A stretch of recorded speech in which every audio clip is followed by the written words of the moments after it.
Hey guys, I'm a little early today. I'm a little early actually today. How y'all doing? I hope you're having a great day. Hope you had a great day. I hope you continue to have a great day by watching me draw. So guys, I think I mentioned that I'd be doing more comics today. I really tried to finish a page, but it was boiling hot here, and yeah, my light table gets warm, so it was like I couldn't do it. I couldn't finish the page for tonight, but I will try to get it completed for next time, so we can do more comics. I've got another page from Cape Fear 2. I hope you guys like my new look. I'm all shaved. Oh, it was bugging me. My hair in back is like an animal hair. Like it doesn't cut, man. Any which way you try to shave, it will resist you. Like, it's just awful. I wish I was bald instead of having like this skirted egg I have to tend to, you know. And yeah, man, it's the pits, man. So anyway, yes, today we're going to be doing some inking on the very lovely and talented Zombie Pinup Diva drawing series. It will be hitting its 1100th. I'm trying to find a kind of sweet spot where you guys, oh, maybe this. Yeah, I want you to be able to see what I'm doing. But I also need to be able to do it. Is that enough? Or is this better? That might be better. Yes, okay. Yeah, I feel more free that way. So, I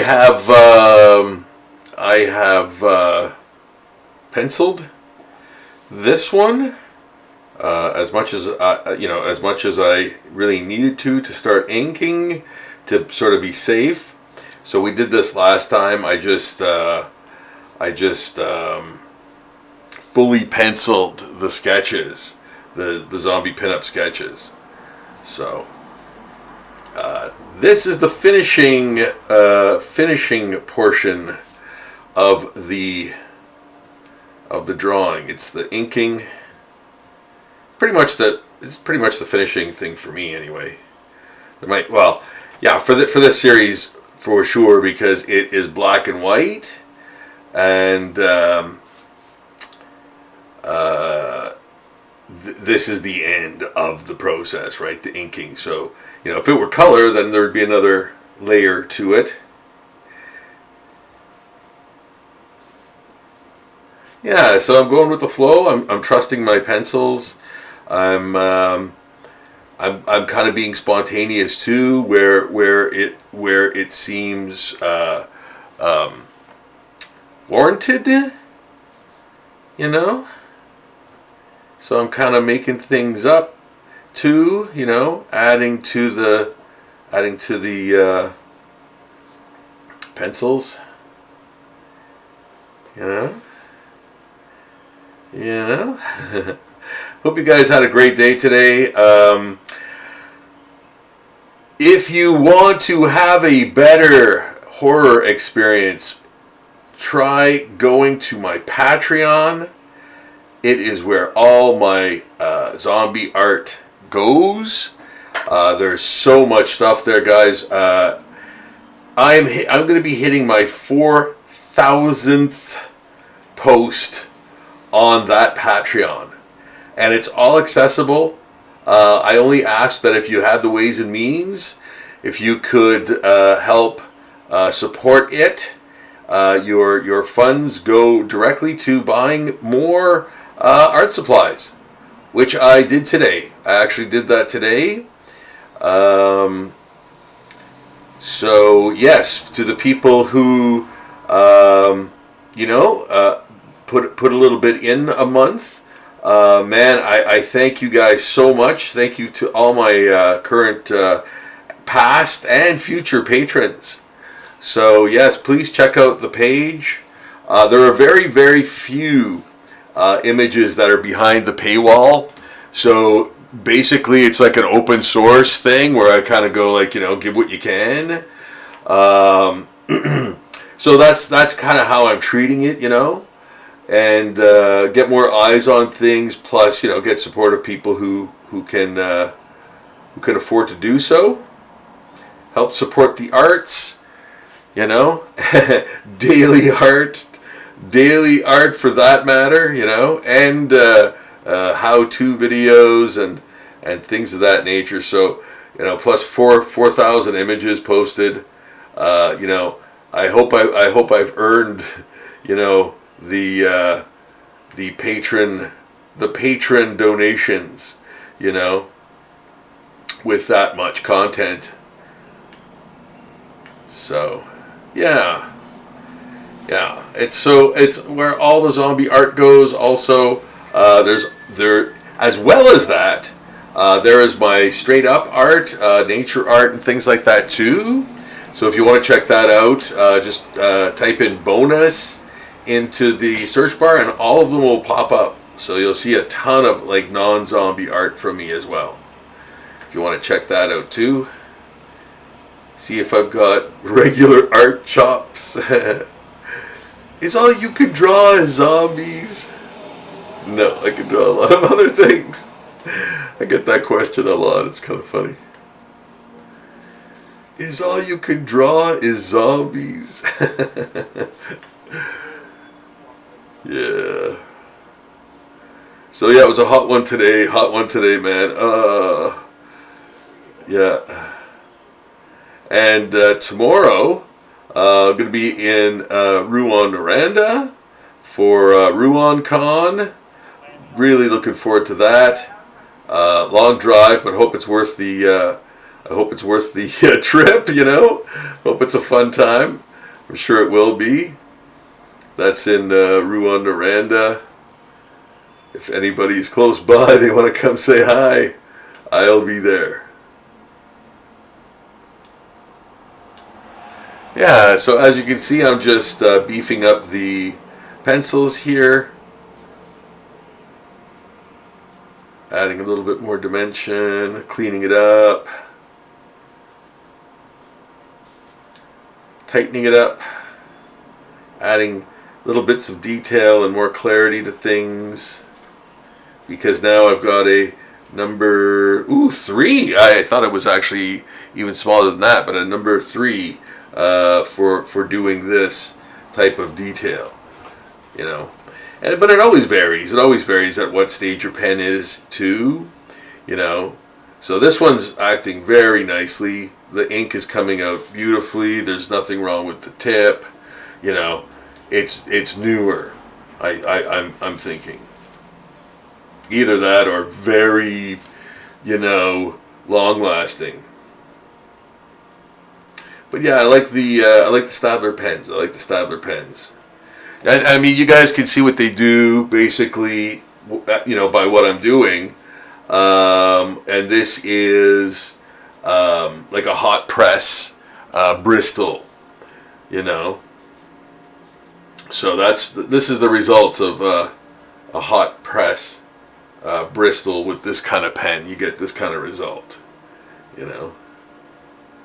like it's a slicker coated stock. But I like it, and it works well with this pen. It's smooth.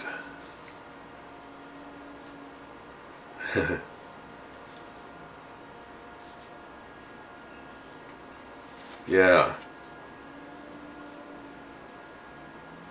Like even doing round shapes, You want to use a thicker pen for that, but this one's nice for it too.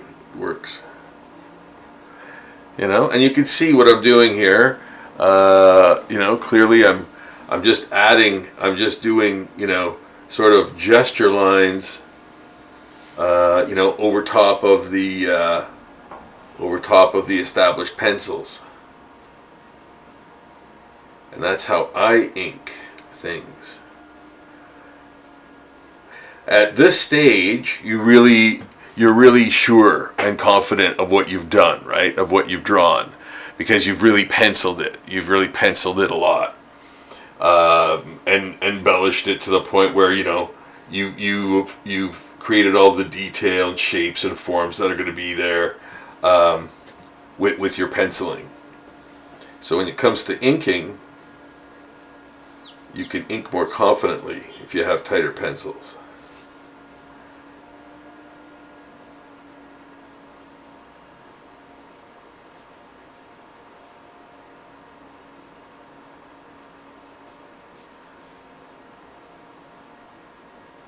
Yeah.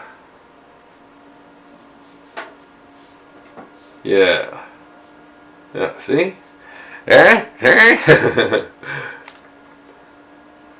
And as I described before, this was, this part here wasn't there before. I kind of made that up.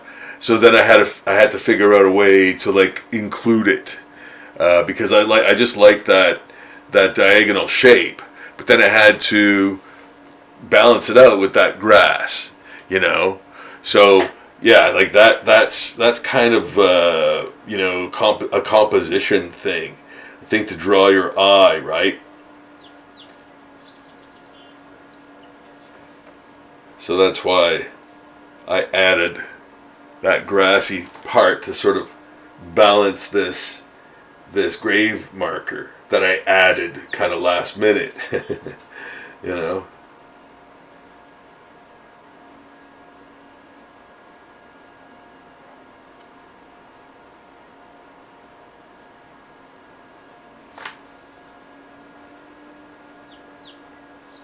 Ah, the birds are singing.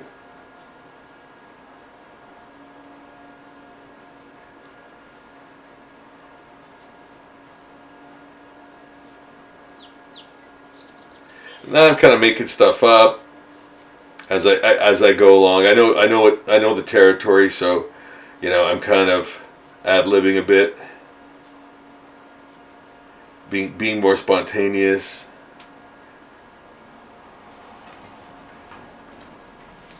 There. Creating foliage as we go.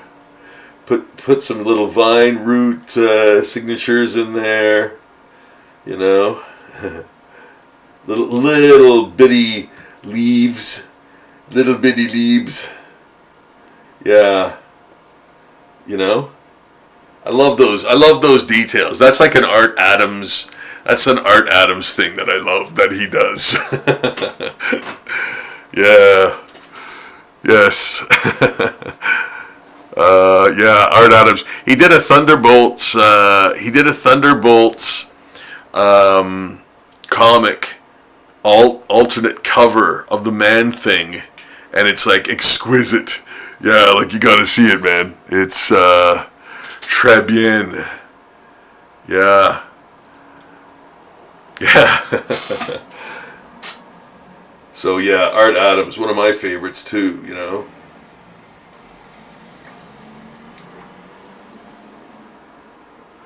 Another one of my favorites. There's a ton of guys that I like that I forget, like, what their names are, like, right at this moment. Yeah, there's a guy who did Nick Fury, Agent of S.H.I.E.L.D. That like I've only ever seen him do that. I've never seen him do any other comic. And what was his name? Oh my goodness. I remember the writer's name because we had a back and forth little conversation about things at one time. Like not in a bad way or anything. We were friends and we were just shooting the breeze type of thing. But he wrote, and I told him, I said, I love those issues you wrote with, it's not Gianti, James Gianti? James Gianti maybe is his name? Oh, I loved his art. Like, it was so weird and quirky, and like he reminded me of that Kirk Robbins guy. is it Kirk Robbins that did some Captain America? Like he had these, like the brows were really like protruding and the eyes were wide. He was sort of a Kirby-ish guy, but with a weird, I can't remember his name now either, man. But yeah, I love this stuff. You know, I love this stuff too. Because it was weird, you know, because it was weird. Yeah, I like this kind of weird takes on stuff. Mike Allred, right? Like he has such a great pop art, like old comic booky style. You know, it's bold and you know it's so expressive and like it's very comic book. You know, in execution.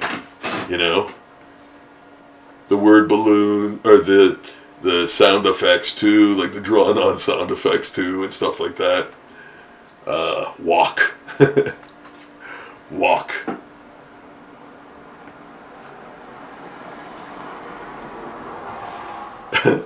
Exclamation point. Yeah, so I'm riffing on some inks here. Doing a new zombie pinup diva. Got to hit that 1100th milestone this Halloween. Yeah. Who's looking forward to Halloween? Man, yeah, that's this year's gonna be a crazy one. Yeah, for me anyway. Yeah, I've got, or October rather, like not just Halloween, but October in general. Yeah. But looking forward to it. Yeah, doing some cons. Oh, that's great. You know what? There, I just put that nail in there. You know what? I didn't even that was something so instinctual. Like I can't even tell. I wasn't even. I thought I saw something sticking out, and I just go, I'm gonna draw a nail there. So that's what I did, and I like that. I liked the nail, and it was like totally spontaneous. So yes, with these types of illustrations, right? Like it gives you the leeway to do things like that, right? You could be more expressive and you know you could try little things like that, and it's like, well, it's no big deal. You're just sort of practicing, right? And that's what I feel this is. Like all of my zombie art, I feel like I'm practicing for the big one, you know.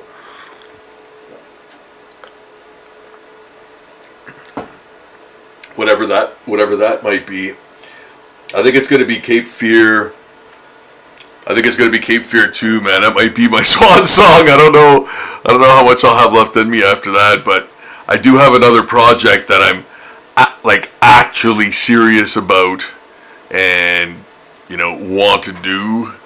I just don't know if I don't know what's going to be left of me after Cape Fear 2, man. So yeah, I'm cautiously optimistic for that other project, because man, I don't want to say too much about it, but it's a dream project of mine.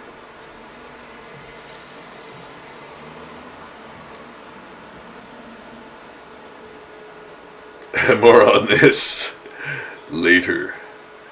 But yeah, anyway, Cape Fear 2. I'm coming for you, man. Doing it. You'll be seeing me do it.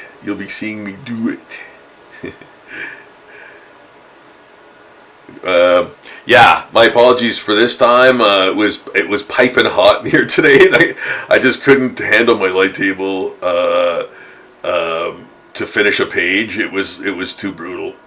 So yes, so we're doing kind of the same thing. It's like I've done the pencils pretty much. to where I needed to go to be to start inking confidently, and that's kind of what I'm doing. And I'm sort of changing things up too as I go, adding things in. But the framework is, very much there, right? So you can kind of do little side hustles in there. Side hustles like, oh, I'm gonna put one of those little spirally guys, what are they called? Fiddle heads. Like, oh yeah, there we go. I'm just gonna add those in there for an extra little weird shape, And it ain't no thing, right? Because if you see it, cool. If you don't, But it's part of the cacophony of shapes, organic shapes that make up this section, right? So you can kind of add those little flourishes of fun here and there, like these weird blades of grass, these sharp, sort of counterintuitive, like these, kind of should be going the other way because, you're going down this sort of the slope, but no, I'm pushing the grass up, which makes it seem weirder, Like I know it's like a super small detail, but it like your eye will try to deny it at first, because your brain will be saying, no, that grass should be going the other way, It's true, man. It's true. It's psychological. That's some psychological stuff. But yes, here's some fun inking. I love doing this stuff. Like this is pretty much for these is where this is where the time goes. Penciling is pretty quick. Penciling, like getting the image down is fairly quick. Like furthering the pencils to where they should be before you start confidently inking. That takes quite a while too, but I think the inking takes the most. Inking probably takes the most. For me anyway. I don't know. I know I don't use a lot of tricks and things that inkers do, like educated tricks to like fill space and create shape, like shadows and things like that, and textures and things like that. Very quickly. Like, there's a way of doing stuff that's very that's very readable but quick as well. Like for example, this. I'm actually going to show you, like, this kind of thing. It like immediately is a crater, right? Because of the two shapes. Right? Those two little black shapes make that a crater now, and that's something like that's something I pulled from Wally Wood, like other artists do it, but I think like that's who originated that kind of crater, signature type of thing, shortcut almost, but like even more descriptive than something that's really heavily detailed. It's immediately identifiable because of its simplicity. Just two little shapes. Create that really convincing crater. So like I don't really employ a lot of those things to my knowledge. So I kind of do things maybe the long way or whatever. By drawing every little thing, for the most part.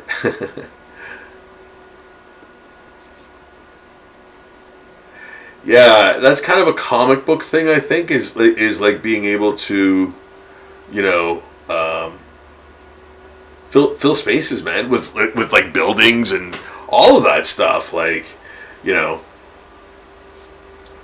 that's hard to do, man. It's very time consuming.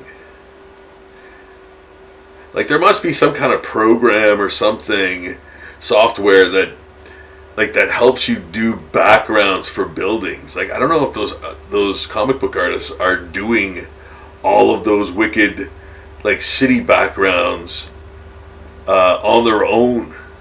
Like they must have some sort of digital help, you know. But then again, I don't know. Like maybe they just are that good.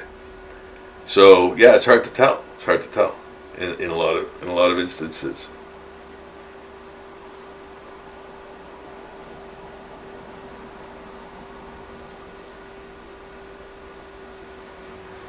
Anyways, just filling up the spaces established in the Zombie Pinup Diva here. This will eventually end up on my Zombie Daily Patreon page, and got a new got a new patron recently. So I was very extremely like over the moon for that. So thank you very much, the Sick Organization. Yeah, that was a wonderful thing that you did for me in your support and sponsorship. So thank you very much for that. Really helps me to keep going, man. Doesn't take much. I'm not asking for much, man. If you have the ways and means, if you could help support the page for $2 a month, that would be terrific, man. If you could, really appreciate that. All the proceeds go to art supplies. Yeah, that's the whole circle of life type of thing that I'm all about. So there is so far Zombie Pinup Diva number, don't know yet, but and by the way, we are at 228 zombie Pokemon. So 228 zombie Pokemon in the series, man. Those will show up on my Patreon page. I believe all of them are there. And they should be either under their name or just Pokemon. If you type in Pokemon into the search bar, you will see those. So we're at 228 Pokemon, zombie Pokemon. So yes, check those out.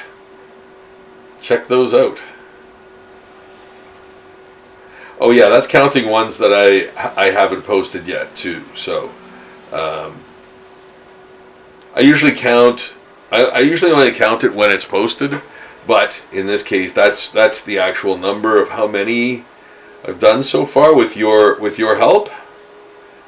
So yeah, that's a pretty big number, man. That's a pretty big number, And it doesn't count the ones that I started either. That we did just the other night in the live stream. So yeah, check those out too, guys. If you could, I'd really love it if you could subscribe to the channel. I got some new subscribers, guys. Thank you so much, man. That means so much. That is the ultimate thing, man. Like I know it doesn't sound like much, but oh my goodness, it just helps lift me up into more rarefied air. Gets me into that upper echelon, so to speak, of the algorithm. So more eyes can see the work, and that's kind of the goal, right? That's kind of the goal for me. To get more more eyes on my work, because I just want to entertain more people with my stuff, you know? That's kind of the rhyme and reason. So yeah, if you could like the video and support the channel through the Patreon, and subscribe to this YouTube page, man, guys, that would be awesome. The trifecta of help.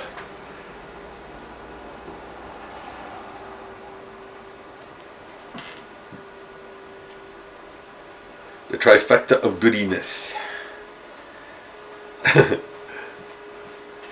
And yeah, it does not take much to motivate me, as you can see.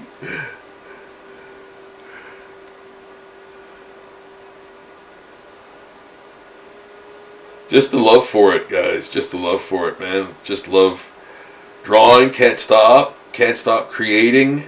It's true. I was sitting down the other day, clicking around YouTube and stuff, and man, like,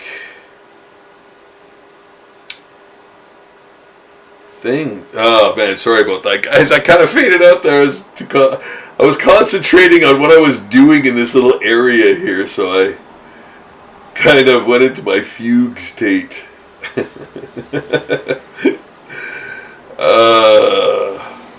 Yes, that happens sometimes. The train goes right off the tracks.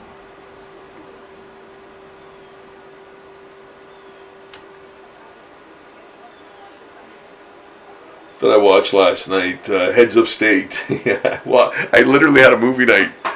Yep, yeah, I couldn't.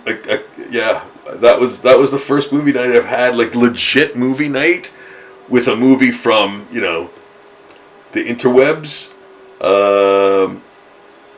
Yeah, that was oh my goodness, I can't remember the last time I had one of those, but somehow I managed it. So yeah, what Heads of State, man, come on. What am I? You want to review it like you've seen it a million times before? There's nothing, you know. If you've seen one of those, you know, yeah, it's just that. It's just that. Like, you can see stuff happening like a mile away. If you've seen any other movie at all, you'll know what's going to happen next, man. Yeah, but, you know, entertaining. It was a bit more grittier, maybe. Kind of some, unexpectedly cool things. But nothing that was like, oh, you gotta see it. Like, I haven't seen a movie like that in a million years. Oh, you know what? Actually, The Apprentice was like that. I thought that was really good. I thought that was great. Seemed very, much like a period piece. Yeah, like they really transported you to the time, you know, I thought.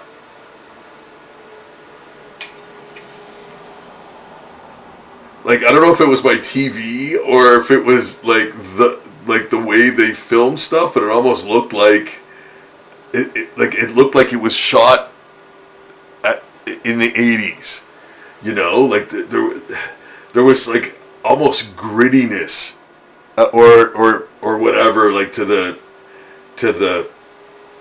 grittiness and a weird color sheen to some of the parts. I don't know, maybe it was just me, but yeah, it looked like it was shot. Yeah, so I thought it was good. I thought it was good. The acting was great. I love Sebastian Stan, man. That guy's awesome.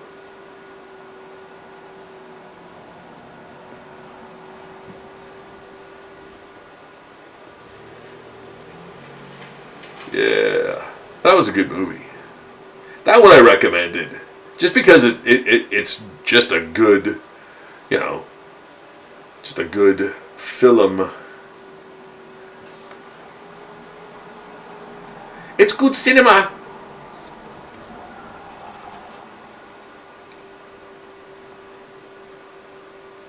I'm a movie snob, alright? No, not at all. Like, not even in the slightest. I'm a big time movie fan. Like, I'm the old school movie guy with the DVDs and and Blu-rays and stuff and collecting that stuff. I just like that. I just do. But yeah, like, I'm a collector. This guy's a collector. Yeah, so, what was that, Bones or something? The Bone Collector? Yeah, the Bone Collector.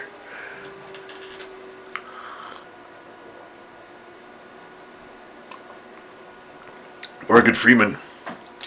This guy's a collector.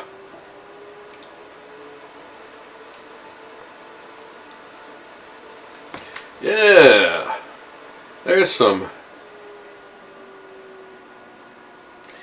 nice details that I'm kind of making up as I go along based on the already established structures.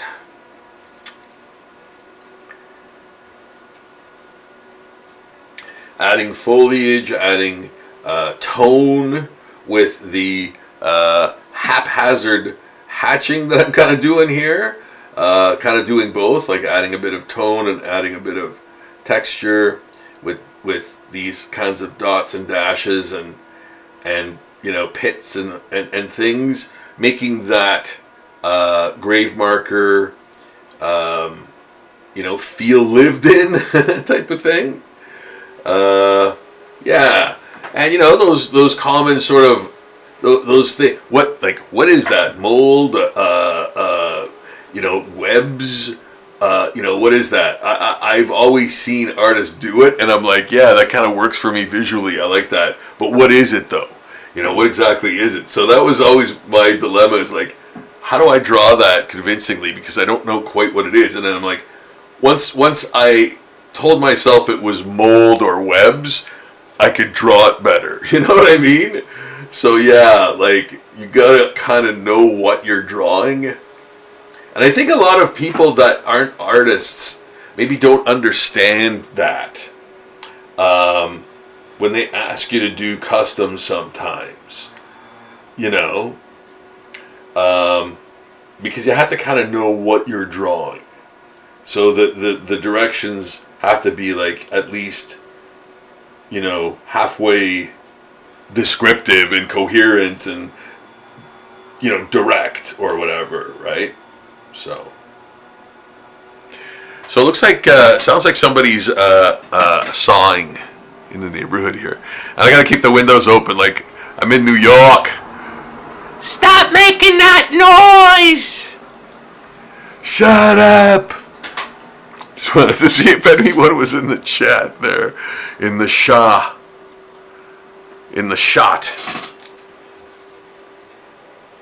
There.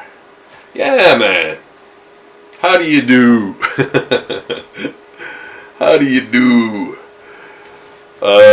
There we go. Adding enough nice foliage shapes, you know, and then have them sort of dissipate as they go upwards.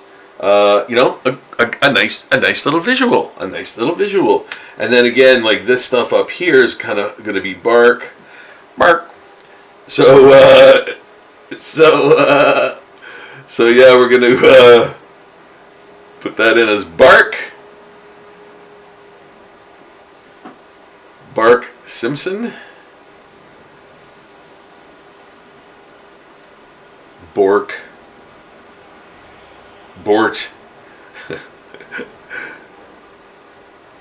We need more Bort license plates. There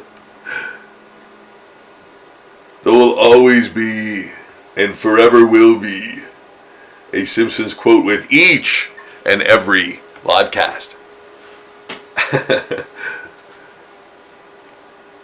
That's my guarantee. I really like that hand.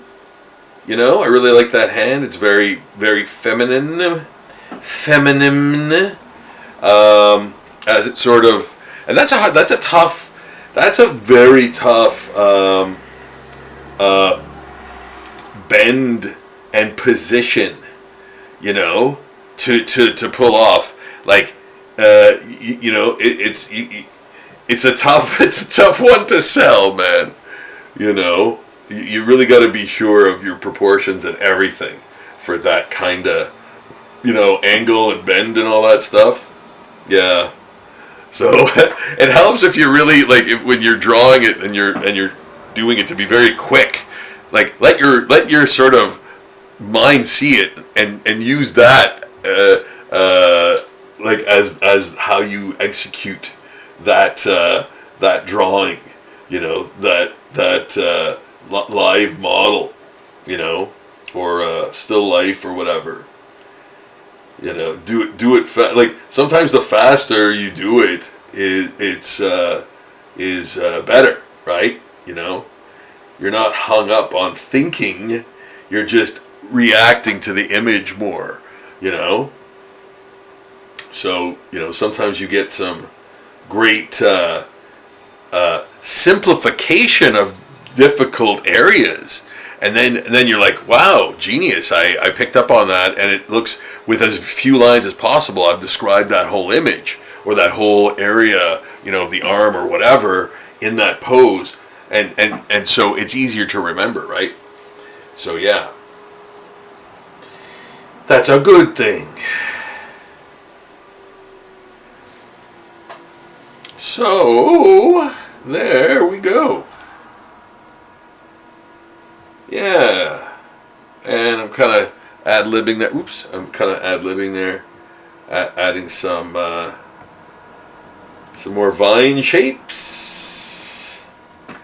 Yeah. Somebody with a motorcycle just went by. That's great. Okay, now I'm adding that black tree in the background, and as you can see, I'm using a thicker brush for that. I'm going to leave some nuts and bolts visible, so to speak, in the darkness, whether they be leaves or pieces of bark, bus going by.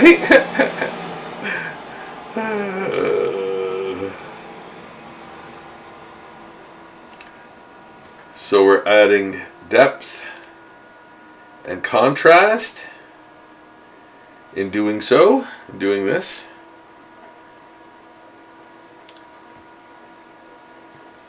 yeah, shows more of the female form, that hourglass shape. Makes the main image more recognizable, right? More immediately recognizable. Things like that, subtle things like that help. Adding those bits of contrast and detail. I'm kind of going chunky with the inks there. I'm going to probably fill it in with a few more leaves. So I'm just kind of making up the leaves with the thicker pen. But I'll embellish them with the number 3 probably.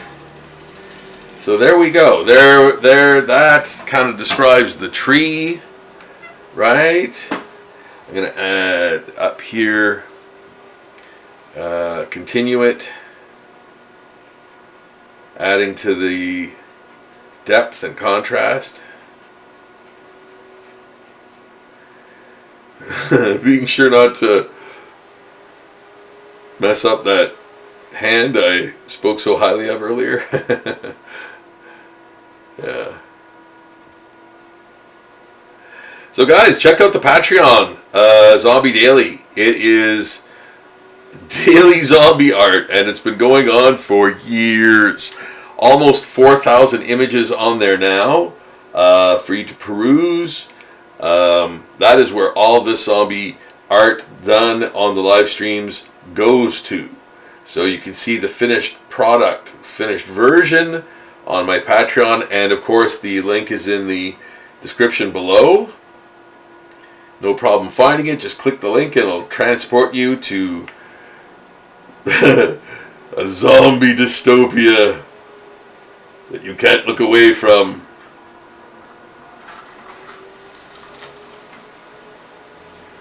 Yes. Yeah, check it out. Check it out. So much art there. 2 other art that I do as well.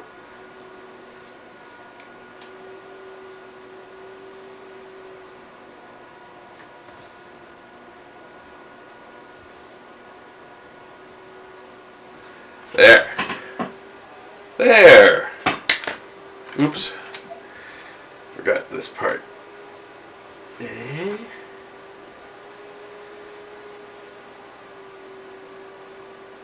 Yeah, just to punch it up a little bit.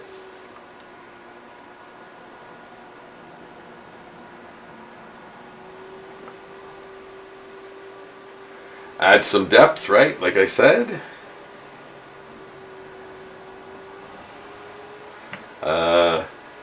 Show what's in front of what. as I draw the leg, one of the legs in front of the other legs. Yeah, so that is much more apparent now, and I probably will even further darken the other side of the leg to show that it's going downward and back, and her knee is out. So I add more depth with the cross hatching underneath. You know, yeah.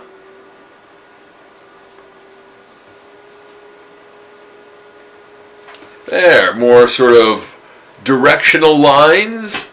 So, you know, you can see more of where the leg is going up to the hip. Those sort of directional lines in there. I'm going to take a little sip of my coffee.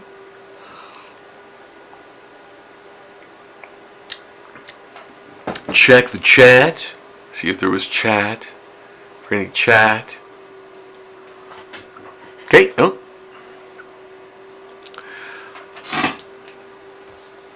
And yeah, so I think we're almost done. Like, I think this one is pretty much... You know what? In fact, what I'm going to do is I'm going to start another one, and then I might come back to this. Well, I will come back to this one and see if it needs much more else. Something else, something much more else. I'll see if it's an improvement. I'm just going to add this to the hair and back of her. Again, adding depth and contrast. You know? Yeah. Yeah, same with the leaves here. So I wasn't done. I knew I wasn't done, but I kind of wanted to switch to another one. And you might be asking, hey, where are all the Pokemon? The Pokemon are all packed up and ready to go to RuanCon tomorrow. And yeah, I'll have friends here, and I will be in Rouyn-Noranda at RuanCon pretty much from noon to 4. And yeah, I'm looking forward to that in Rouyn-Noranda, Quebec, actually. So haven't been, so going to be interesting to sort of be there. Haven't been there ever. So yeah, I am excited. Kind of excited. I am excited. Yes, to do that. So. And as you can see, I'm kind of ad-libbing stuff here too. I'm doing things spontaneously, based on what I've sort of penciled, you know, because nothing's written in stone.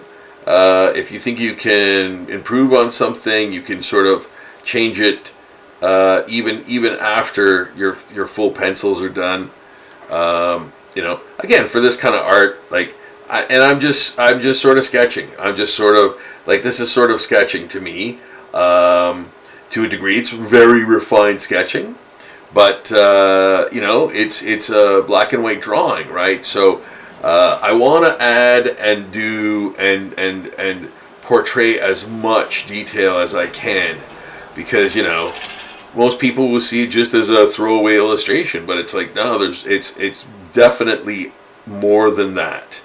It's legit art, you know. It's done with pen and ink, but it carries more weight than, you know, just a simple illustration. To me anyway. You know, taking into account many factors like spontaneity and, you know, I'm a fairly well-known artist on Earth. Yeah.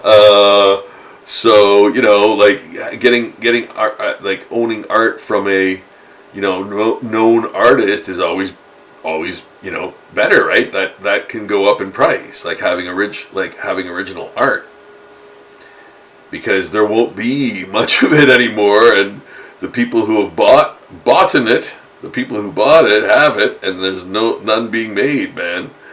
You know, I'm a very rare fish, man. Like, I don't think there's a lot of people who, you know, do draw like me, like method wise, you know.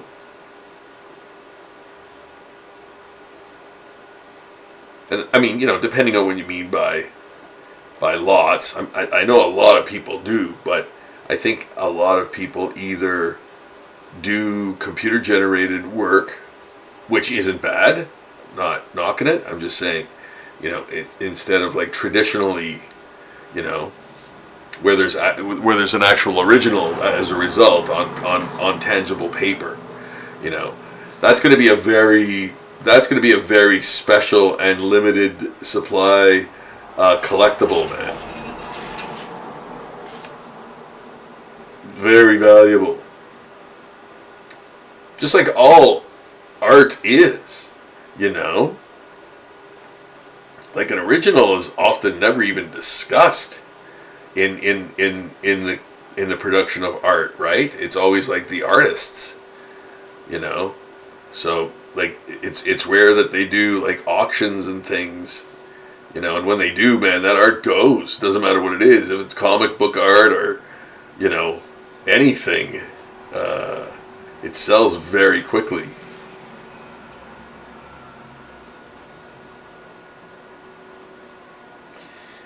Yeah. So I would say buy some original art. Buy some from me. Actually, I'd love it if you wanted me to, if you wanted to commission me to do a character that you'd like. I love doing commissions for people, man. I really do. Like really do. You know, I find that so rewarding, and I know it's just going to like one person. You know, I just love doing it. I you know, to me it's almost like, man, I really step on the gas when somebody orders a custom. Like I try to do those as with all the power that I have as an artist. You know, make it really worth their dollar. You know what I mean? That's kind of the way that's just the way I was brought up, and you know, I know the world doesn't work that way, but you know, that's how I feel. So if you order a custom, I'm gonna put a lot of work into it because I know how special it is. You know, like I know how special original art is. So I'm gonna really, you know, get you your money's worth, Jack. I'm all about that.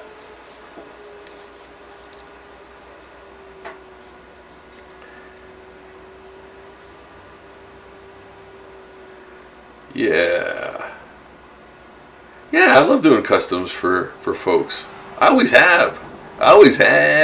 You know, like to a degree. Like people have asked me to do comics for them, and I'm like, nope. You don't have the money for that. Like whether it's me or anyone else. Like no, you don't know how much you don't know how like a page is. You know. I could go horribly low on page rate, and it would still be out of the price range of most people who ask for a comic to be done. They take a lot, like they basically take a long time to do, and especially like if you have to create, and a lot of times it was a scenario where I'd have to actually do the model sheet or create the character based on their description. So here I am creating a character for you too, and then doing a comic with that character. Like, that sounds great if I was doing it for myself, but like doing it for someone for money, it's like, man, those are a lot of bones, man. So yeah, because it takes up a lot of time, and pretty much like you have to create some sort of like thing where if that character, becomes a multi-million-dollar draw of some kind, or money-making thing of some kind, then you get some residuals, man. Yeah. Like, you gotta think of that stuff too, right? So there's a lot more at stake in doing comics for people, especially when they're asking for like the character design too, like all the whole look of the thing, like no, it's no problem. Like, I'll just make everything noir. Yeah.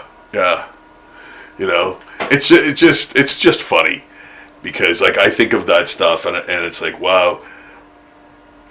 And I don't expect anyone to know what they're asking for, by the way. I'm not like making fun of people who do that. There's nothing funny there. It's just like the misunderstanding of what like the process is. And I don't blame people for that at all. Why? How would you know?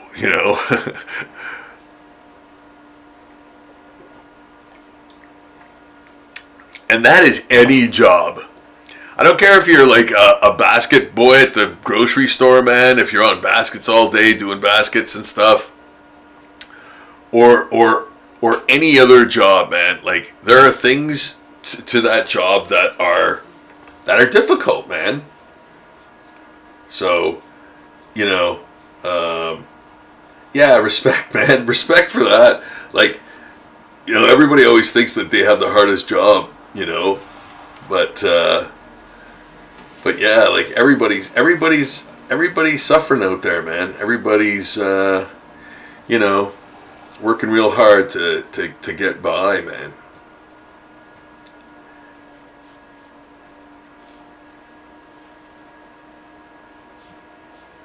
And I'm drawing vines here. We're fine.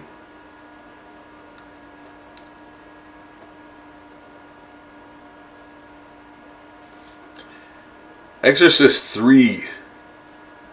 George C. Scott. You must watch that movie, folks. Must watch that movie. Exorcist 3. Yeah. What a great movie, man. What a great... That movie was awesome. Why did I just drift into that? Well, because I said, we're fine. There's a point in the movie, and you'll know it, where a nurse continues to interrupt George C. Scott and his priest friend in the hospital. And on the third interruption, George C. Scott turns around, the camera focuses on him, and he says, "We're fine!" Like in the most... that would shatter granite, man. His delivery, yeah, man. It was like super crazy, man. But great movie, man. Check that film out. That's an awesome flick, man. Horror movies.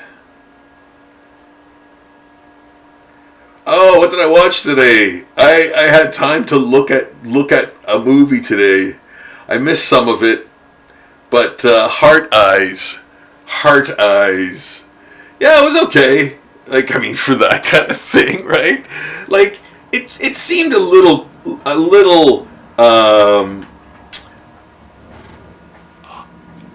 higher class, I would say, than most of that drivel. They kind of took interesting. They kind of did interesting things that you wouldn't expect that kind of drivel to do. I think it was a lot smarter in its delivery. But man, like, and to that, I'm really referring to the kills. The kills were interesting, you know. But man, you've seen it before. Like, you know, you've seen it before, man. Yeah, there's not a lot of, and I mean they kind of lean into that too. But I'm not gonna dissect that movie any more than I need to or should. It's fun. It's fun. It's a fun little horror movie.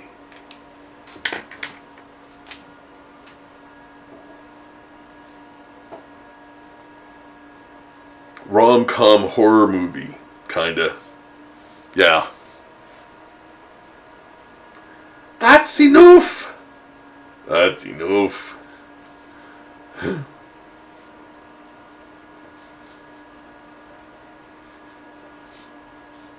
There. How about those details? And yeah, like wanting to really get things right, you know. Like I really love some of the older fetish artists, like Ward, Bill Ward, and what's his name, Bill Brew. I can't remember his name, but yeah, like they had some really great stylings too to their inks, and yeah, man, I kind of picked up on that and kind of, you know, added a little bit of that to the palette, so to speak, you know. So yeah, Gene Bilbrew, yeah, I believe his name is.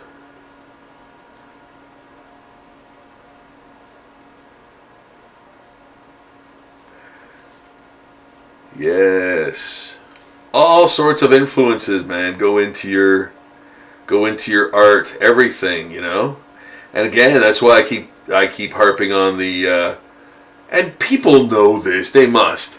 I'm not saying anything that people haven't thought of or talked about before, I'm sure, but like AI, like taking the place of art, is absurd.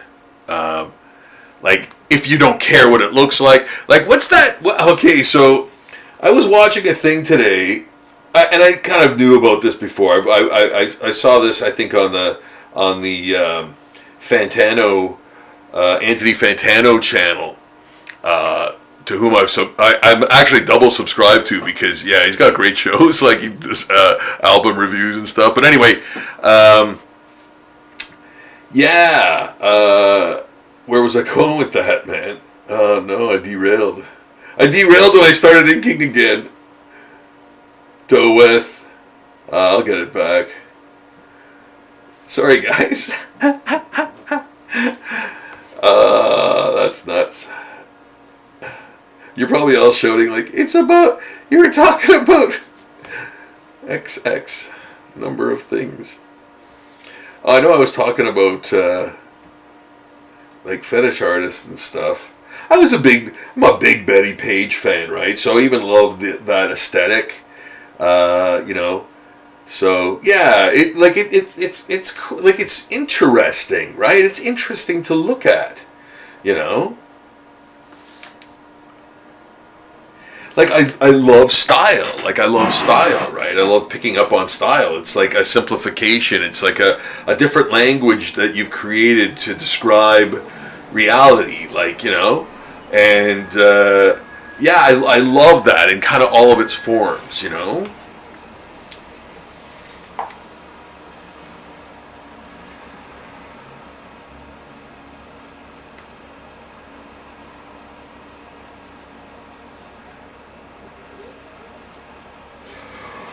Oh my goodness.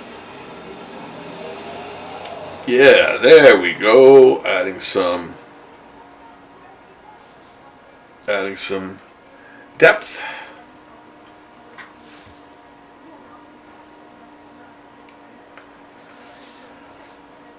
There we go.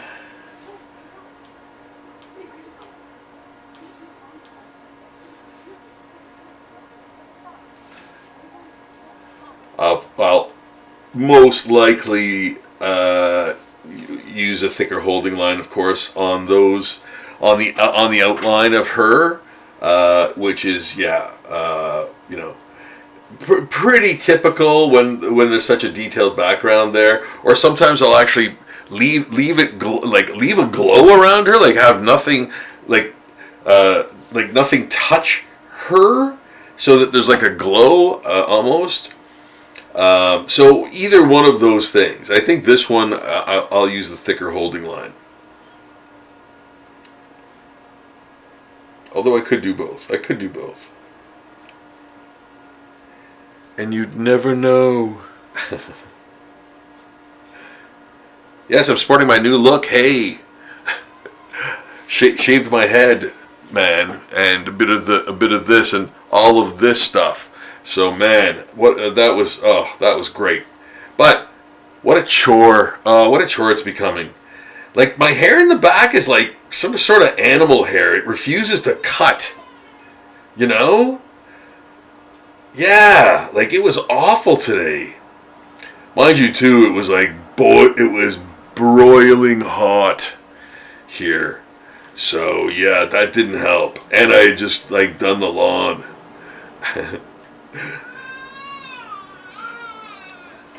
Babiness outside. I'm in a neighborhood, man. I'm in the hood. It's true. I'm in the hood, man.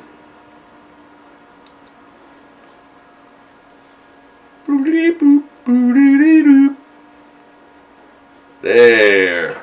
Some nice little closure shapes, to close off that bend, in there. Add some more little vines. Or vines. I explained that earlier.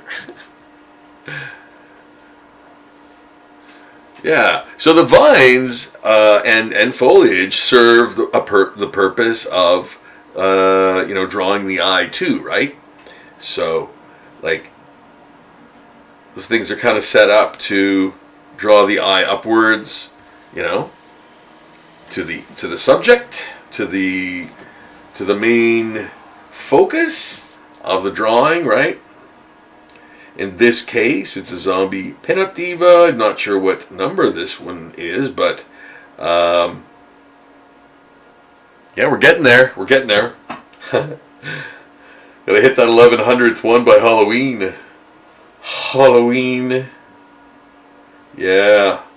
So, as you can see, I'm just riffing on the inks, man. Another artist I love is Dave Johnson.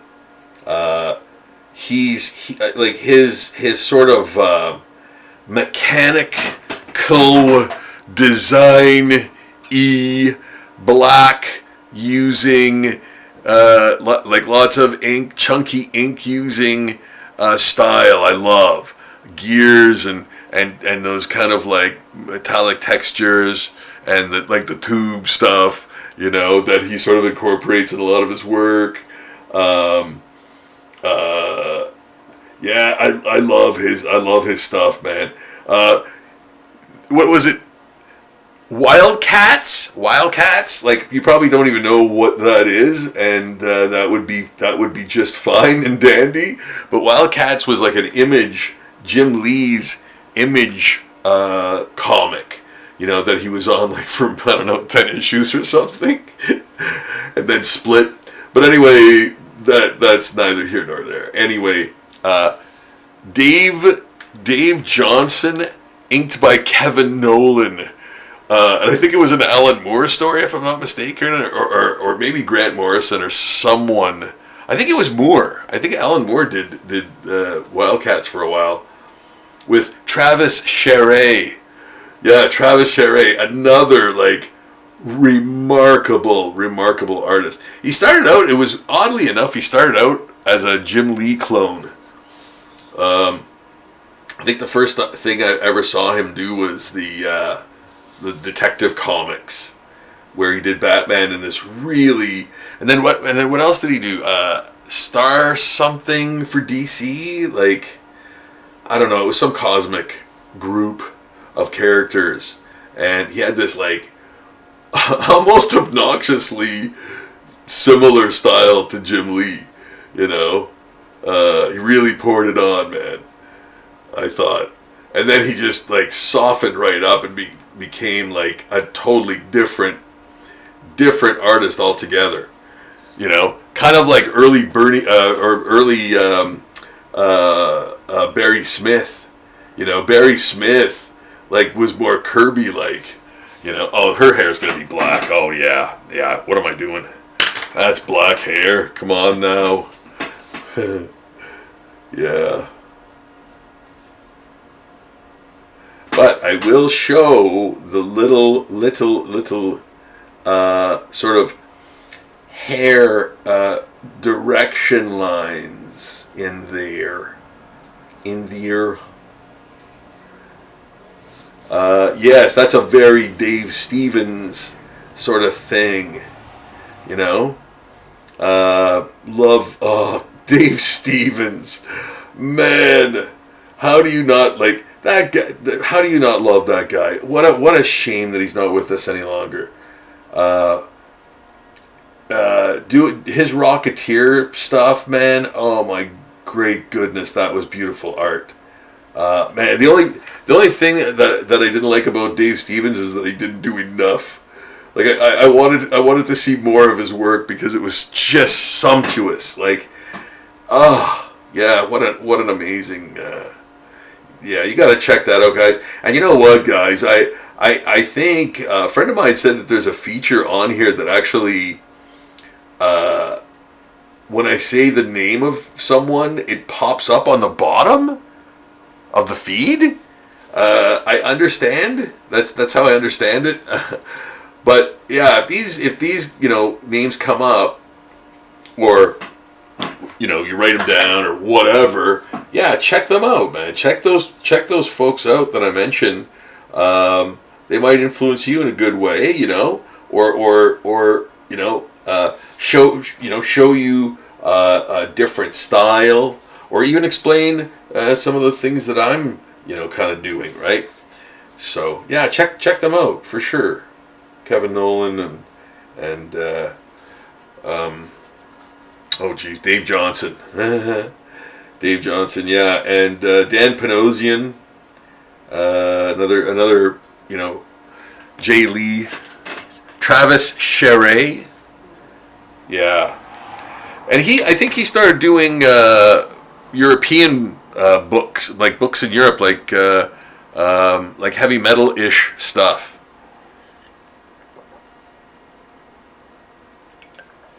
Is the last excuse me, I remember knowing of his career. But yeah, for Humanoids Publishing, I think. I could be wrong about that. I could be wrong about everything. But yes. Guys, I hope you're enjoying the live stream. I'm coming to you from my studio, where all the zombie art is created. Well, some of it's created when I'm on the road at conventions too. but not a lot of other places. So yeah, this is the main place where all the zombie art is created and ends up on the wonderful Patreon Zombie Daily page that has been going on now for years. And you can check out the link below. Click on the link below to get yourself there. Get your ass to Mars. Get yourself there and start enjoying a multitude of unique, eclectic, diverse, zombie art, man, from across pop culture and beyond. How's that for a sales pitch? but it's true. You know, I cannot tell a lie, man. Yeah, almost 4,000 posts currently reside there for your enjoyment. If you'd like to help support the channel and page, you know, go to the Patreon. Your financial help goes to buy more art supplies that then go to create more art for this very page. So, yes, you see how that circle of life goes.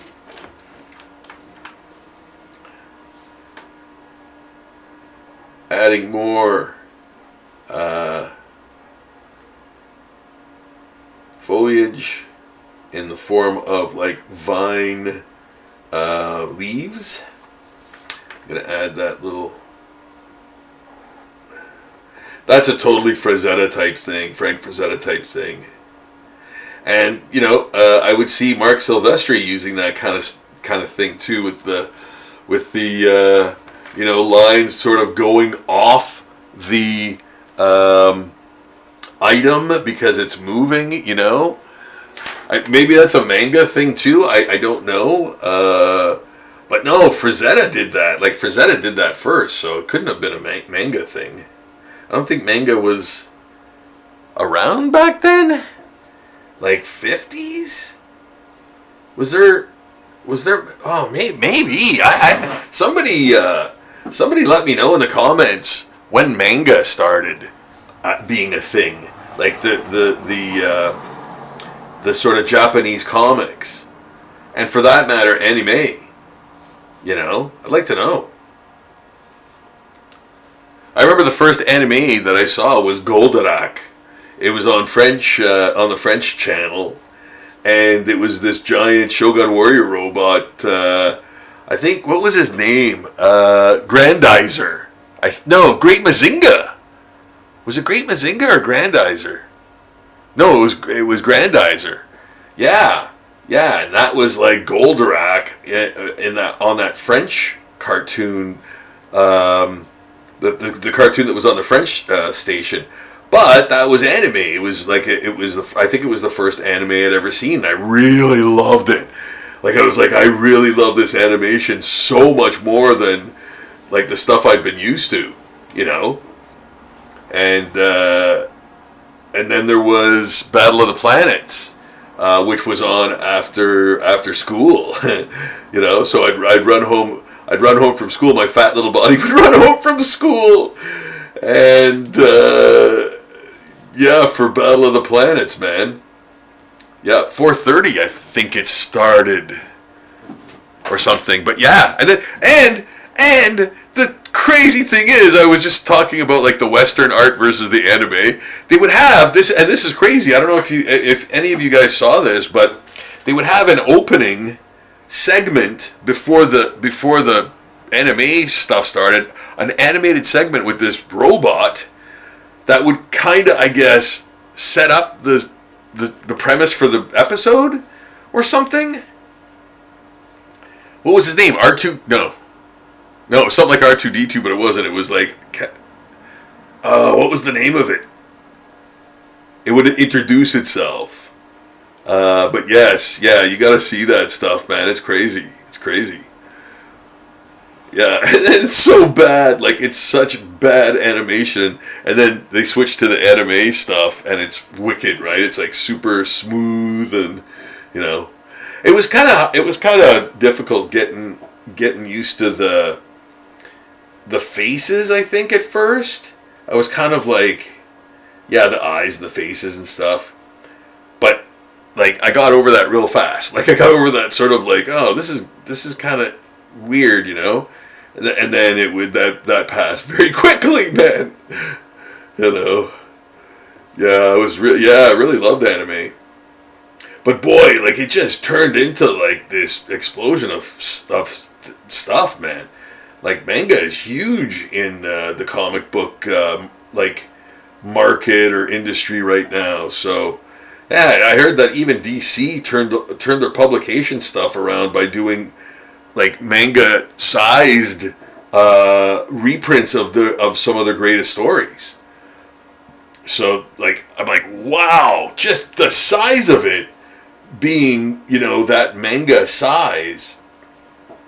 I can't remember the dimensions, but like six and a quarter by 8 or so. I don't know. I can't remember what it is, but yeah, man. So that's awesome. Like, getting more people to read comics. That's dope, man.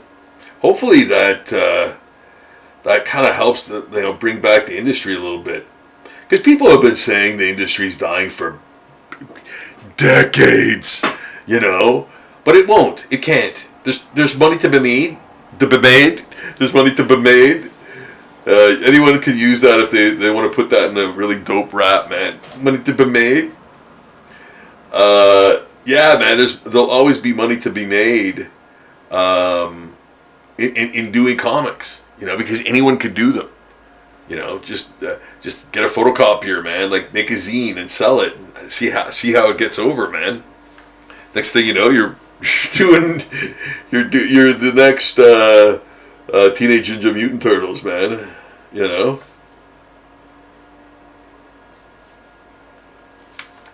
Your idea is gold, I tell ya. But you got to do it. You got to do it. You got to do it. Get it out there. Get it out there. Get it out there.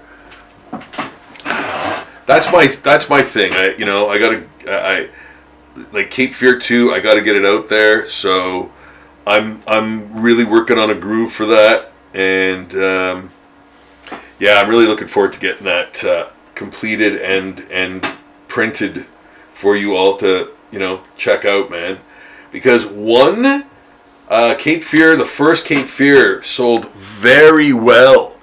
Like, I had to go into second printing. I couldn't believe that.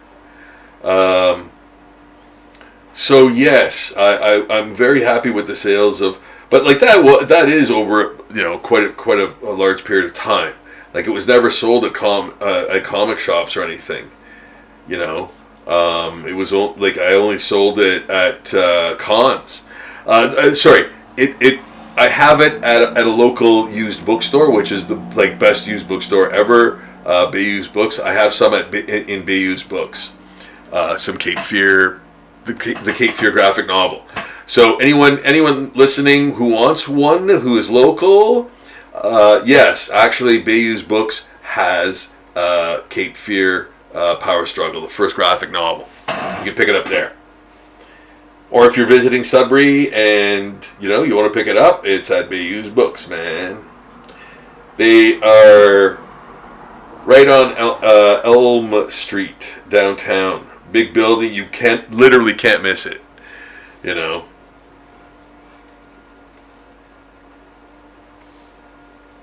Shout out to them. Yeah, they are wonderful. Wonderful folks, man. And I'm adding more details as I go. Where I will stop, I have no idea. No one can tell. But yeah, sort of adding a little, signatures where there are details to be had. Sort of leading the eye in a direction very quickly and easily with a line, with a gesture, showing the texture of a surface or the direction of the surface with very very few little lines. Yeah, like just kind of doing that kind of stuff, adding things and defining things more. That's what you kind of do with your inking, right? And I'm one of those guys too, like to sort of make people look at it, take the time out and, man, look at all the detail that's in there. And maybe sometimes you'll see something that shouldn't be there in there, Who knows? You never know what you're going to see in there, man. It's a whole new ball game. Yeah. So yes, that's what makes original art like this so special. Like, I would hear from people like trying to convince me of NFTs and stuff that they're one of a kind, and I'm like, bitch, what the do you think this is? Like, what do you think? What do you think this is? This isn't one of a kind. This is the most one of a kind thing on Earth, and the next one will be too, and all the ones that did before are as well. And anyone who ever picks up a pencil and creates something beautiful with it, some art, that's the one of a kind, man. You know, what makes an NFT a more of a one of a kind? Oh, there's a huge code on there, and people know it's you, and like there's so many obvious things that just don't make sense to me, man. Oh man, I got mustard. Oh man. Otto. That's one palindrome you won't be hearing from for a while. Skinner. Oh man. Yeah, I gotta watch me some Simpsons, man. It's been a while. It's been a minute, as the kids say these days. These days. It's been a minute. In a minute, I can take you to the limit.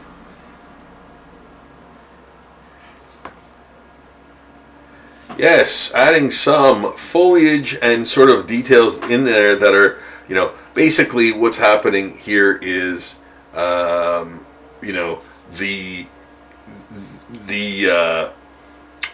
stuff in behind is, you know, pretty far, right? So it'll be dark.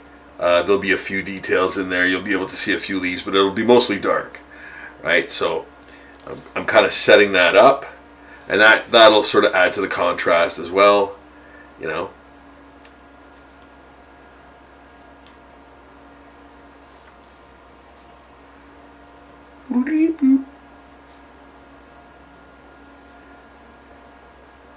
That don't mean I can't put some nuts and bolts in there. You know. Moss. There could be some moss back there. Is there any moss back there?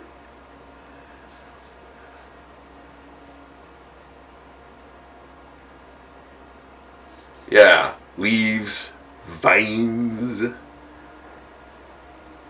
V. Vigilante. That is a bit from Sesame Street that is like actually chilling, man. I remember seeing that when I was a kid. It's a little cartoon on the letter V, and they show like villain, and it's like this guy's creepy kind of voice, and then you hear this chanting in the background, V, and they do like these words that start with V, and it's this wonky, almost Richard Sala cartoon style, you know.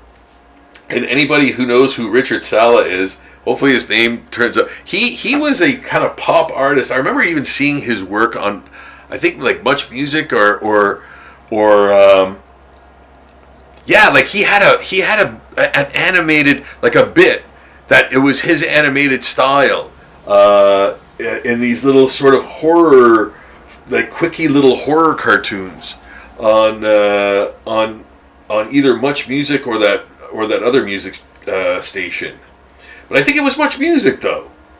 Yeah, and he was another kind of like sort of avant-garde pop artist, cartoon, like a comic book artist, illustrator, you know. And yeah, I loved his stuff. It was very like weird, again, like very interesting. So Richard Sala, and again, he's no longer with us either. He passed away a long time ago now, to my recollection, anyway. But yeah, again, another artist that I like. But yeah, that Sesame Street bit, man, was crazy. That was crazy, man. That I remember that, like, kind of scary, not scaring me as a kid, but like just like chilling me. You know what I mean? Like, you're like, oh, that's weird, you know? It's kind of like eerie, creepy. Yeah. Sesame Street, man. Yeah, that show though, man. Oh my goodness. That, wow, what an amazing program. That was a great show, man. That is a great show. Actually, they got their funding, right? So, yeah. Yeah, that's wonderful. Sesame Street can never go away, man. It's too valuable. Might even be what's keeping some people fully educated. Oh, Rob's back hurts. I'll be alright. I must draw.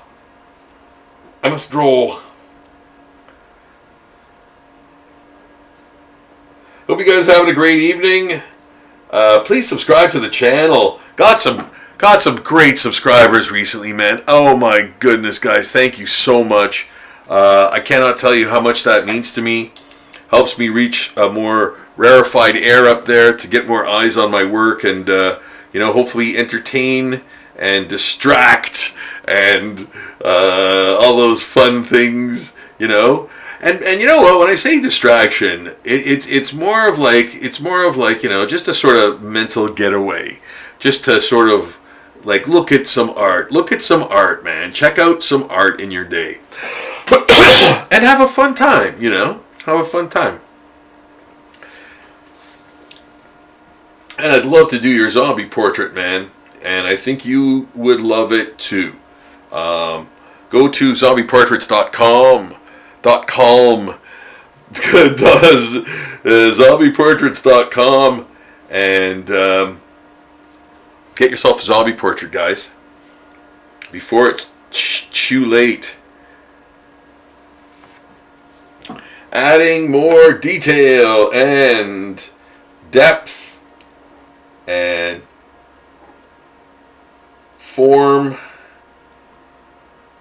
and directional lines, those kinds of details.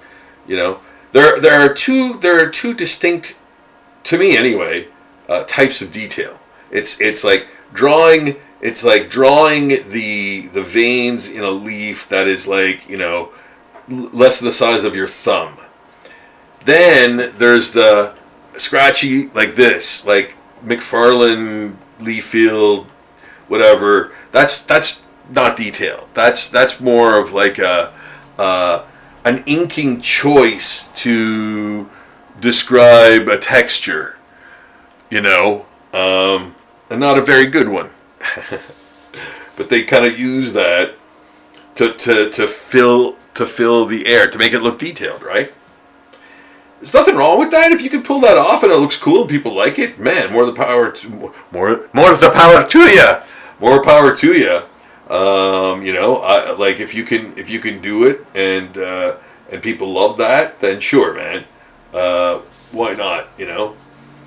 But yeah, a lot of people kind of praise guys that do that kind of stuff for having tons of detail, and I'm like, no, Jeff Darrow.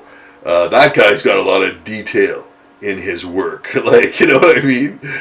That's the difference. That's to me anyway. And again, we're talking comic book artists, illustrators. That's kind of what we do here. That's kind of what we do here in my brain when I'm drawing, talking about different comic book artists and their styles, their methods. I don't approve of your methods, sir. Yeah. So in doing this, I'm creating a texture. Yes, I'm using those kind of like sloppy, hatch lines, scribbles, but it in itself is creating that texture, right? using that technique, right? Because then if you pull back on it, it's like, oh, now you can kind of see the more kind of detail in the bark, maybe, or something. So you're shedding some light on it and making it a little more apparent as to what that texture is in the light, So there's that. And as we go up towards the top of the page and the top of the tree, we pull back again and use some jankier hatching in there, as you can see, to create the illusion of bark at that size, at that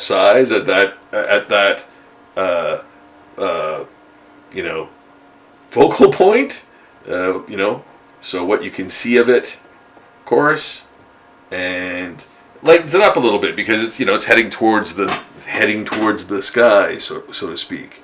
There should be more light up there, even if it's foggy, right? Versus down here, right? So ink thusly, live deliciously.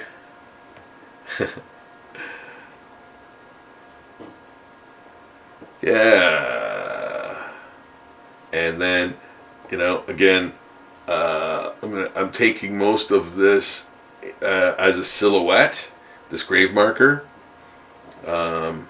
Most of it is going to be a silhouette.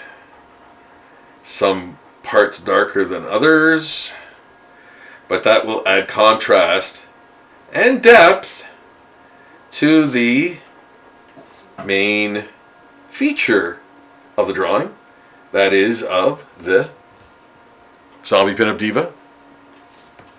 My words.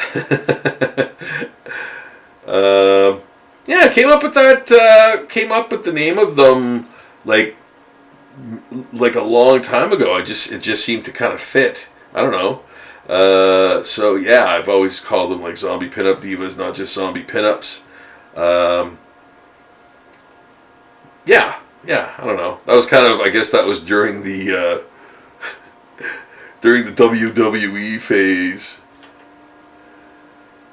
of divas being the, now it's, what is it now? I can't remember what they call the women's division of WWE.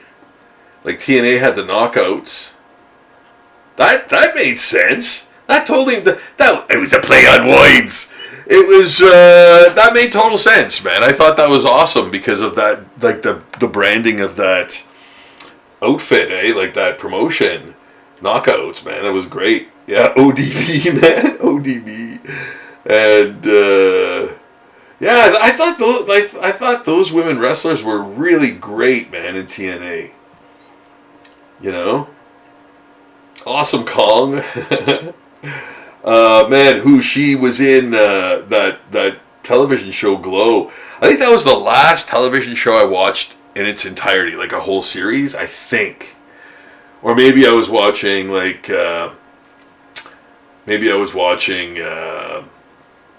what's that medieval thing, Game of Thrones, at the same time, I think, too. Yeah, and those were the last things I ever saw series-wise, and then it's just like, no, don't have time. Do not have time for series, man. Yeah, it's just not, it just can't be fit into the schedule. Like, I've tried, man, I've tried. Oh, Lord, I have so tried. Yeah, so you're watching me ink. Zombie Pinup Diva. How about that? Alright. Good. Watching me ink a Zombie Pinup Diva. And I've got one that I've sort of almost done. I think it's gonna need some more It's gonna need some more work. Yeah, like there's stuff I haven't even. And you know why too? Like the camera is at a really good, I think, position, but for me, it's kind of difficult to see. So yeah, I'm literally missing doing areas. Yeah, I just noticed that Vine wasn't even inked, and I was like, "What? Okay, come on now." But it's because it was over here, you know, that I noticed it. Yeah, so no, there's a lot more that needs to be done on this one, I think, even in terms of line thickness, maybe. But yeah, I think detail-wise, I could put some more effort into it. But not right now. But not right now. Now I'm doing this one. And yeah, you guys can kind of see how long these take now. You know, a lot of times people ask me, like, how long do these drawings take? I'm sure almost every artist has had that question a number of times. And I mean, that's a totally valid question, right? It's absolutely...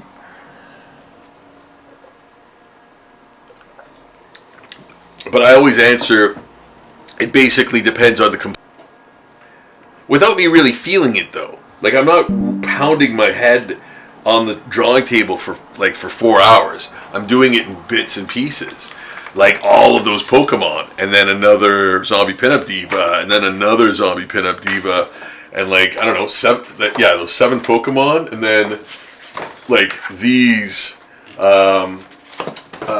this, like that series, and this, the body horror heads, and then, you know, there's even this Carnage, right? So yeah, man, there's always tons of stuff on the go, you know. And those Pokemon I'm taking to Rouen-Noranda tomorrow to a con there, so that's going to be awesome. We have friends over here sitting on things.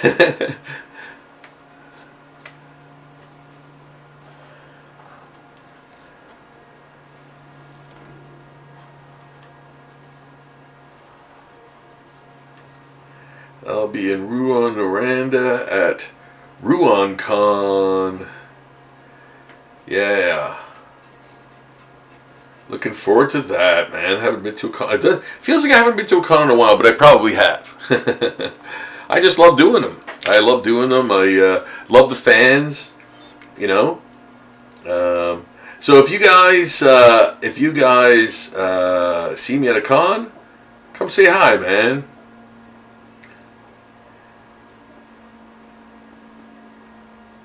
I would be pleased to meet you.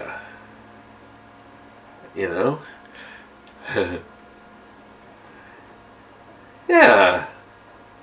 It's nice to, you know, meet people through art, right? Like it's a kind of unique way of doing it. You know? You kind of like the same, you know, you like the same kind of things. You like the same types of visuals, right? So you have something in common right there. You know, I have a lot of like friends, well, like people I know rather, through just like comics, right? Like, you know, being a comic book collector as long as I have been. You know, kind of meeting people through that, and not a lot, but you know, some over the years. You know. We're a cowardly bunch. No, I mean, I get into conversations at comic stores all the time. You know, I don't usually elicit them, but I do respond easily to conversations. You know. Yes. So, guys, a few more minutes, and then I'm gonna have to wrap it up. I am going to RouenCon tomorrow, and that is all day, man, all day long. And then I will, when I return, do a con review on the regular channel here on YouTube, and then on Tuesday yet another live stream. And I'm going to try to do one Sunday night. I will announce that on my socials. So I'm going to try to do one like the day after doing the con. But man, I've got a lot of work ahead of me to facilitate those things. So I'll see. That's tentative. I always want to, but man, like, the mind's willing, the body's weak, man. Like, sometimes you just get wiped out from just being on the road, man. Like, even stuff like that, and after sort of being on all day in terms of like engaging with people and stuff, So you're pleasant, right? So that takes work, like.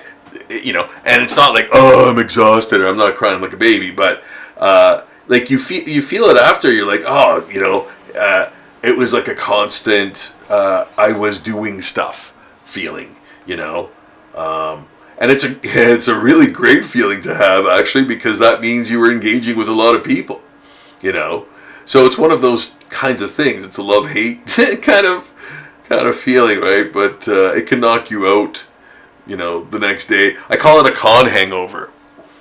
Yeah, I literally have a name for it. It's called a con hangover. Like you kind of feel, some cons, like I'm sitting drawing and I have to get up like multiple thousands of times to sign stuff and whatever. And I love that, right? Like, that's awesome if that happens. So, no, I love that feeling, right? I love the feeling that, I did like 10,000 squats today, man, and yes, this zombie pinup will have leaves and stuff in her hair too.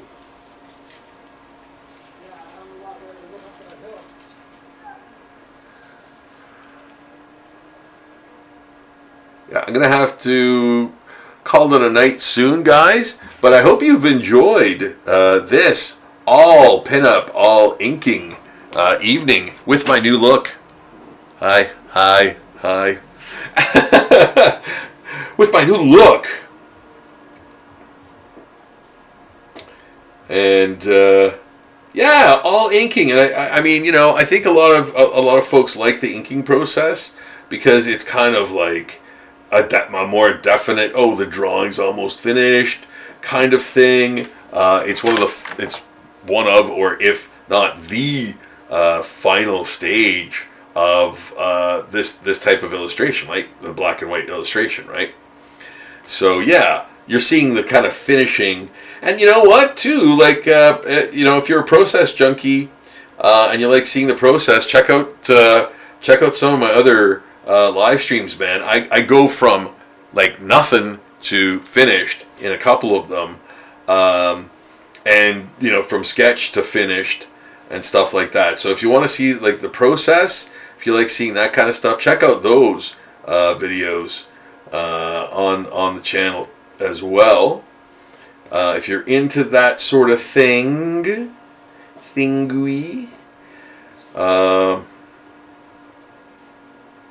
Yeah, and you can kind of see how things are, how I kind of do drawings from scratch.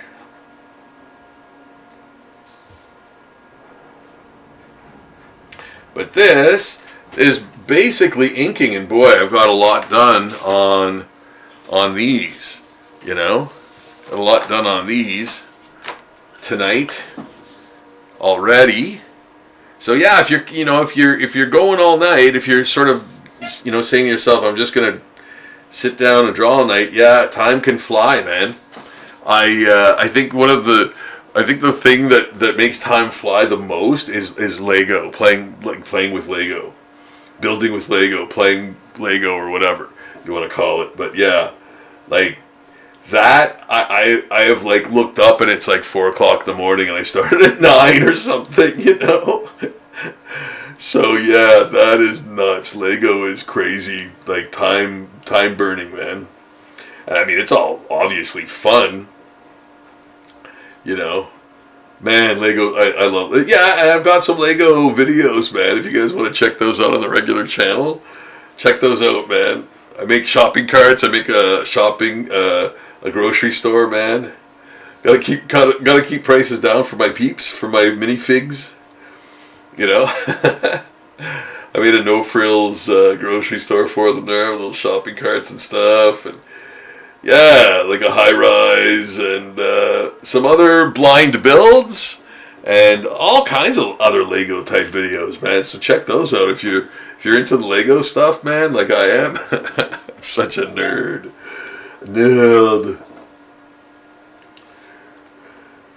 Godzilla, Lego.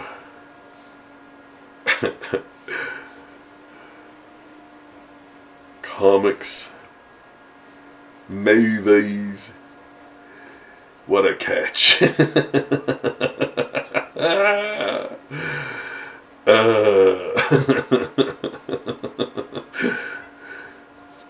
Yes. So, there we go. A little bit more inking. A little bit more inking on there. Adding more foliage. Doing that sort of Art Adams, gotta get all those nice sumptuous details in there type of art. His Man-Thing Thunderbolts alternate cover comes to mind. Check that out. Yeah. I mean, it's way tighter than this, but you know, I have that kind of in mind when I'm doing this. It's coming from that kind of place, you know.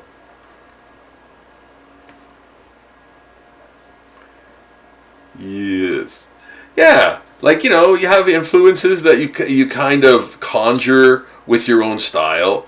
You know, that's how it will sort of go when you develop a style. You sort of it's a lot of influence from other sources. It could be artists, it could be other media too, you know. Yeah, like a lot of artists that you know do comics and stuff. It's almost like they use themselves a lot for reference, right? And like you can kind of tell, even like when you look at Gil Kane, when you look at a photo of the man Gil Kane and his art, you kind of go like, yeah, that looks like art that you would do based on the way you look. And it's crazy. Like, that's really crazy. Like, there's a few artists kind of like that. Like, even Kirby, when you think about it, was kind of like, you know, that same thing where he looked like the art that he did almost. You know, Frazetta, big time. Like, he definitely used himself as a reference model many times, and you can tell. But even the art style, you know, which is kind of interesting. I don't think my art reflects that of me. I just don't think so. But I don't know. Maybe I'm not the one to comment on that for my own stuff. I don't know. I don't think it's my style, but I don't think it would remind someone of me in the way it looks. Yeah. Like Gil Kane.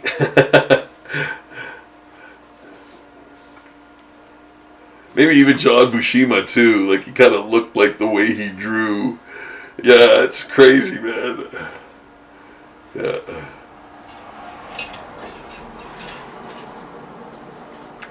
Yeah. So there we go. Drawing in details. Lots of designy sort of details and stuff. You know what? I developed this way of doing thorns, and I kind of like it.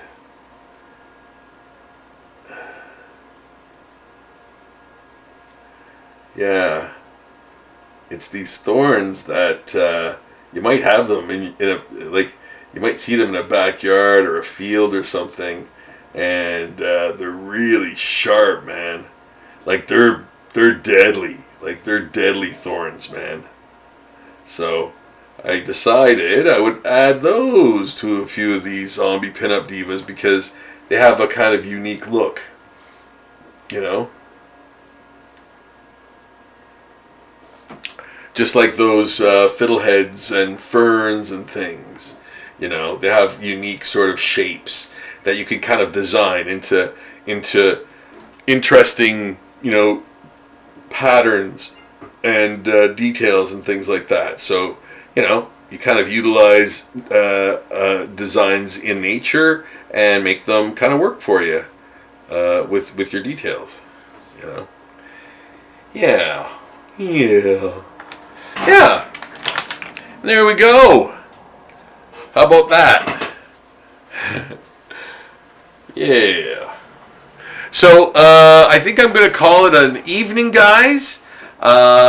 It was all inks. I hope you enjoyed the art session tonight. All inking pinup, zombie pinup diva drawings. Yes, there will be comics next time, and more Pokemon, and more everything. So please tune in to that.